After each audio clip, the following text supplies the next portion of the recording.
செவ்வாய்க்கிழமை எப்பவுமே போகிறது பெஸ்ட்டு. செவ்வாய்க்கிழமை இன்னொரு விஷயம் சொல்கிறேன், செவ்வாய்க்கிழமை வாங்கக்கூடிய பொருள் என்றைக்குமே உங்களை விட்டு போகாது.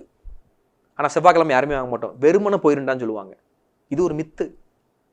செவ்வாய்க்கிழமை டாக்குமெண்ட் பதிய மாட்டாங்க, வண்டி வாங்க மாட்டாங்க, கல்யாணம் பண்ண மாட்டாங்க. நோட் பண்ணுங்க, செவ்வாய்க்கிழமை எந்த காரியமும் செய்ய மாட்டாங்க. அன்னைக்கு செஞ்சா அவன் ஜெயிச்சிருவான்.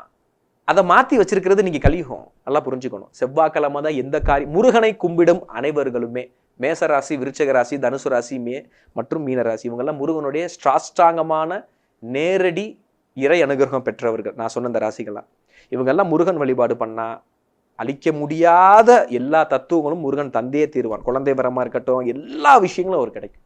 ஸோ செவ்வாய்க்கிழமை மிக முக்கியமான நாள். எல்லாரும் செவ்வாய்க்கிழமை வாங்குவது சால சிறந்து. எஸ்பெஷலி நான் சொன்ன இந்த ராசி. ஆனால் ஜாதகம் பார்த்துட்டு செவ்வாய்க்கிழமை உங்களுக்கு உகந்ததான்னு பார்த்துட்டு செய்கிறது நல்லது. ஆனால் முருகன் அவதரிச்சது, முருகனுடைய தத்துவம் செவ்வாயே.